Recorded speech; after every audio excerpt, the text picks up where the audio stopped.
Hello. Next Sunday, on October 4th, it will be Worldwide Communion Sunday. And I sincerely hope you will have some time. I hope you will be able to stay after the service because we are inviting everyone present, regardless if you're members or not, everyone present to have this conversation about core values. I don't know if you read the article and if you remember the article in the latest newsletter, but we are on this journey trying to identify what are the core values of Canada United Church. Some would say, well, what's the point? What's the use of this and this process? It makes me think of that time when I went to see Diane Butler Bass, the theologian, here when she last time she came in Ottawa, and she said she was talking about one of her friend, and he said before the friend said before I had a title, I was a Presbyterian minister. And he said, now I'm doing exactly the same thing, but I have a job description. I'm the one who is doing this, and that. And what he was saying is, at some point in our history, saying that we're Presbyterian, we're United Church, we're Roman Catholic, brought some sense of clear definition of who you were and who you were not. But these days, it's a little more difficult because you probably had the experience of going to another United Church congregation, another church, and you're in the same denomination, but you have the feeling that they're completely different, almost at the opposite in the on the spectrum about religion, about theology, about what they consider to be important as activities or so priorities.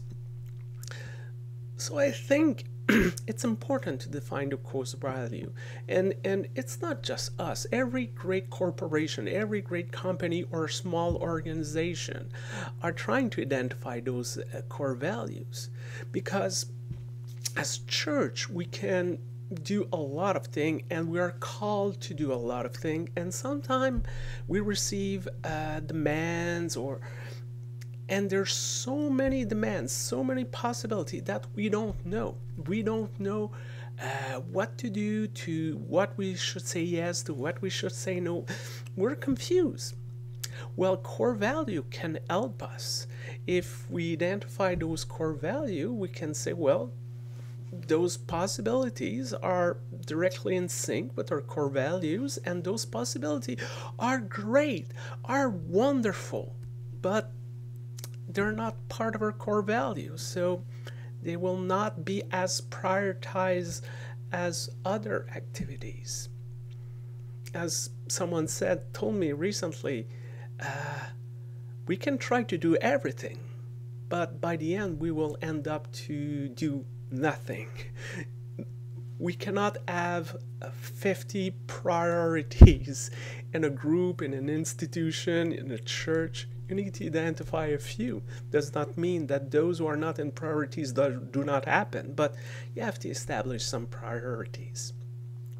The danger with identifying core values is it appeals to have a clear and honest look at ourselves, because there's always a temptation to say, well, we were like that 15 years ago, or we will be like that in 20 years, or even more difficult, we wish we could be like that, we want to be like that. The challenge for a core value is that who are we today? Not 15 years ago, not in the future, not in our dreams. Who are we today? And it's not sad.